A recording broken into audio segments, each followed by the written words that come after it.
like 10 minutes just post-match breakdown. Javon, clip this for me. You know that. I'm going to catch it. Capture this, man. All right. Are you going to do that thing I showed you? The highlights, yeah. All right. It's circumcision, man. Chelsea goal lacked. First half was actually pretty even. So let me just give you my quick thoughts. So I'm obviously here with your boy, Nix. You can follow him on Twitter via the description box below. I'm just give my thoughts because I know that this guy is going to be very happy with what he saw. First half, interesting, but even before, and you can vouch for me, and I said this is not even after the fact. Before I said, wait a minute, why isn't Kante starting? Yeah. Surely Kante should start. Okay, let's see what Mr. Mount can do, or let's see what. But Kante has to start. So I thought that okay, he's not in the squad. When I say he was on the bench, I was like, wait a minute, if Kante is fit enough to be on the bench, he should. Kante should sniff. He shouldn't sniff the bench. Okay? This guy is dark-skinned African. He doesn't know what tiredness or stamina means. He shouldn't sniff the flipping bench. So, when I said, but first half, tactically, as we saw, it was a break. Obviously, Zuma, we'd have to talk about that a bit more, gave away the penalty, but second half... Capitulation is the word you're looking for. Just a complete shutdown. Complete and utter shutdown, man. And I just think that, I'm going to talk about more about it, but I just thought, for United, for all the pressure United were on, this is a great response to all of the pressure. And for Chelsea, I think this is a great wake-up call. Because especially with all the pre-season, they beat Barcelona, this is the perfect wake-up call. Not only lose, but to get lacked up, to get circumcised is a perfect wake-up call to be like, you know what, bro, so look, man. Listen, for me... Okay, why didn't Pulisic start? Well, that one confuses me a bit more. The reason why, because I agree, there's a common belief about if a player's fit enough for the bench, he's fit enough to play. Boom, to simple. Start. I would even question whether he wasn't fit enough for the bench. I did hear that before the game started that he wouldn't be starting, which surprised me. Additionally, he's only played one pre-season game, but this is the real deal now. You got to have your best players on the pitch. Pulisic has played throughout the pre-season. I'm sure he has. I believe was he at the Copa America?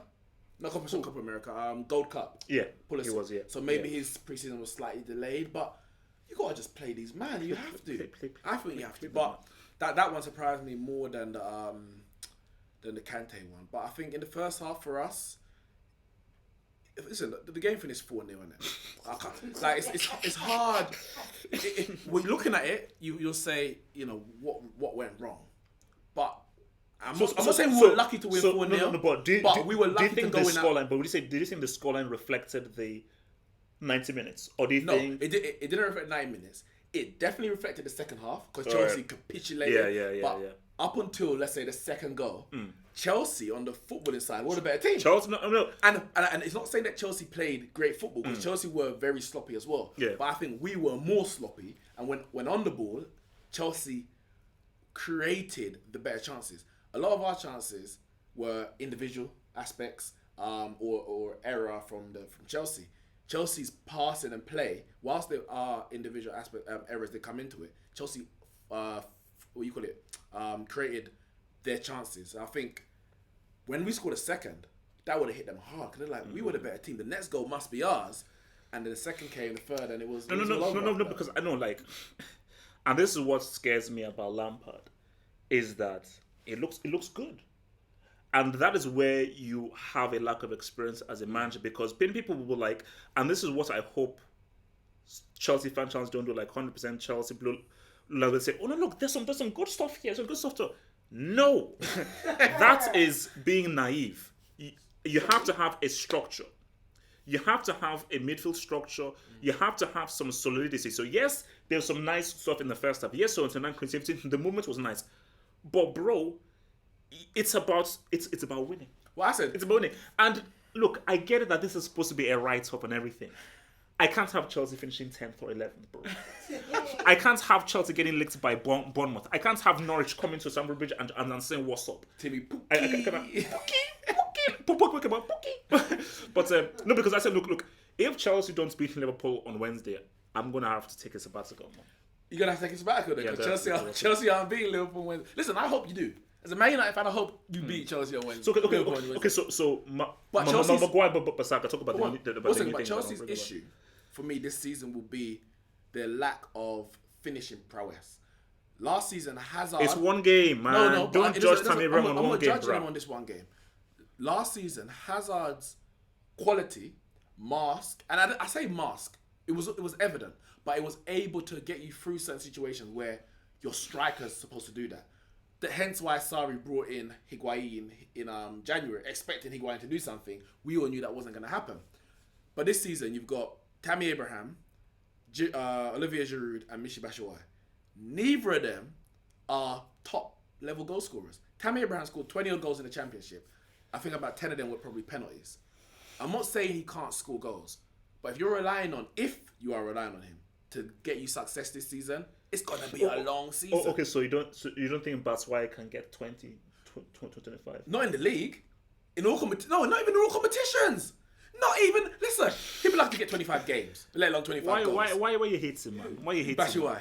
Why you hate him, man? Look, be positive, man. If Giroud, This team just got Batshuayi- circumcised, man. Bring some positivity to this whole thing, man. Come on, man. Give me 20. Batshuayi can get 20. if Olivier 25. Giroud, Michy Batshuayi, and Tammy Abraham get 30 goals in the league That's between messed them, they've done well.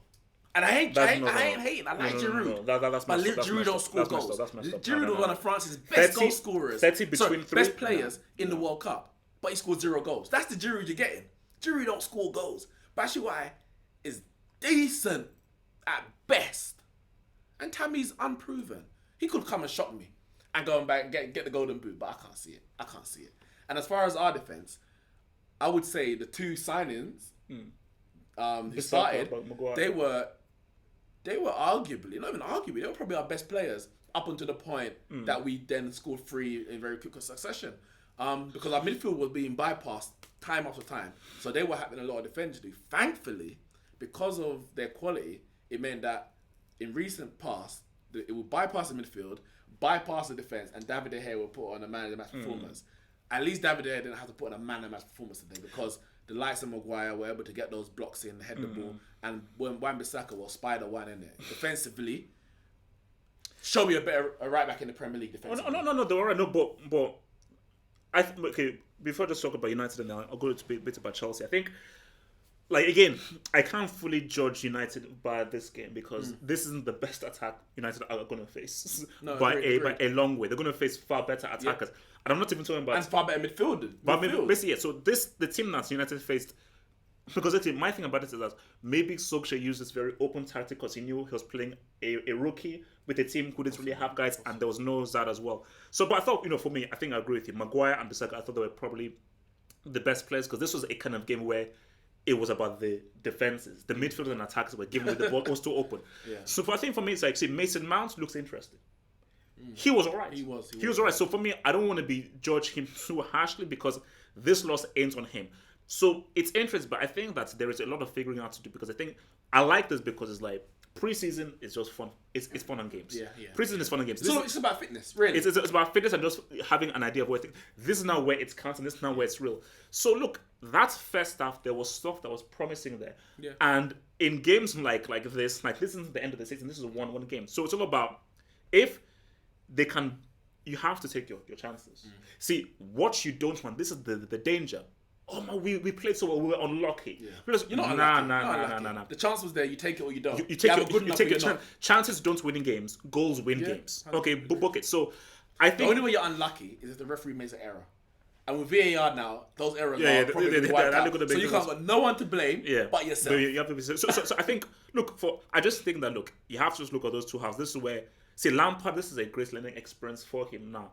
Because this now shows you that all because you play well and everything does not equate to you actually winning the game. You have to get those goals. But that second half was worrisome because the reaction to those G's coming in was bad because there was raggedy.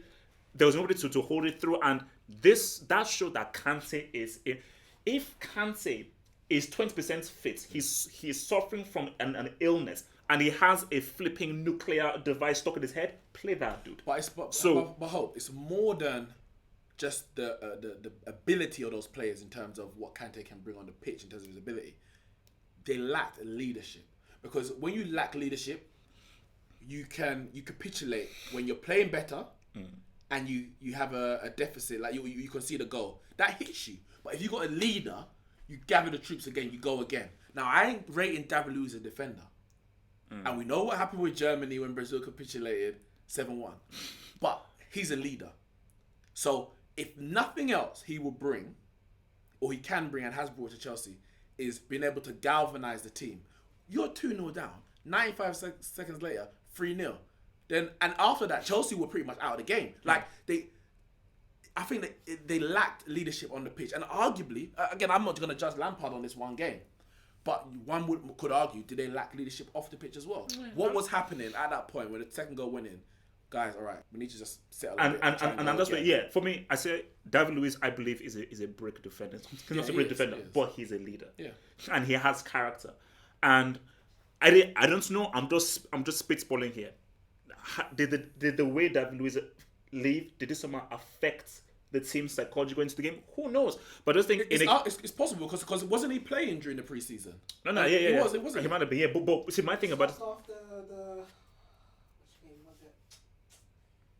The one where I think it was the game when it was like 5-4. But basically, my point is that my worry about this time, we'll get some super chats. My worry was those two young central defenders. I don't know what team has two young central defenders. It's normally a young central defender and an experienced old head. Yeah. Because central defense, guys play in their late 30s, 40s, and so like out of once, it's just like Rudiger wasn't fit. But you had the situation of Rudiger not being fit, that you sold David Luiz. So see, for me, Christensen and Zuma as your main central defenders, nah. One with an experience, yes, but not together. No, you can't have two young books together. That's just so that's what Pani says. Can United be the team to play counter-attack, but with compact football, playing from the back with pace and get top four without dominating like Uncle Mo wanted? Can we? Yes. I think you have the speed, the players, and the technical the personnel. We've got the defence to do it. And Mourinho tried it, but our defence wasn't good enough, which meant that us sitting back meant we were going to concede goals. And now we've got the forward line in terms of the pace and the fluidity to do that. However, Solskjaer is a student of Sir Alex Ferguson, and that's not the way we played. So if he's trying to bring that back, then we might get a few more games like this, because we're going to be trying to push forward and go, but I don't think we've got the midfield to deal with that on a weekly. For me, basis. I think the key thing is that your midfield dictates the kind of football that you can play. So if your midfield isn't there, you can't enforce the way you play. So the personnel of your midfield, who you have in your midfield and what they can do, gives you the options of the kind of football that you can play. And the midfield that United have, it restricts the kind of strategies that Solskjaer can. It's going to be interesting going forward if he's going to bring in the likes of Fred. Last season he didn't have a good year, but we paid 50 million for him. We need to get something out of him. We really do. He had a good game against PSG away in Paris last year. We need more of that, because he would allow, with his energy, and he can't pass for a Brazilian, I can't work it out, but he would allow us to be a bit more. So from Abdul Shaks, who says McTominay masterclass. Was it a masterclass by McTominay? Scott McTominay. He was very good in the second half. So last 45 minutes. The first 45, I can't rate anybody other than Maguire and Wan-Bissaka. We were so poor in that first half, so poor. But masterclass, I think that's a bit of a stretch. But once again, he's proven doubters wrong, because people look at McTominay because he's not flashy, because he's not, I would argue, because he's not foreign. You buy someone who's foreign and you automatically think when they've got a high price tag that they're going to do this, they're going to do that. Rodri, Rodri's good. He looks good. Yeah. But McTominay's come through the academy, so no one knew who he was. And you think, well, who is this guy? I think McTominay, he's not flashy. He does a good job. I think Rodri was good again. Yeah, he does good. He reminds me of Busquets. No, but I think the ball away quite a lot. But no one's gonna talk about that. I think McTominay is I think did he have a masterclass? I don't think anybody had a masterclass in this crazy game. But just that being said, this was a circumcision. Chelsea got bodied, they got reconstructed, and they got devalued in this game, especially in the second half. And I'm worried if Chelsea play like this come Wednesday, they should forfeit the game because it could be 6 or 7. But it's only one game. Let's chill.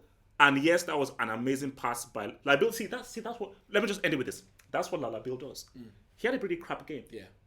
But he can just do something magical out of nothing, which is why always have him in your team, because that pass he did for Rashford, that very few players in the world can produce a pass like that. So for Chelsea, fix up and please start Kante. Please start Kante. No, Kante on the pitch.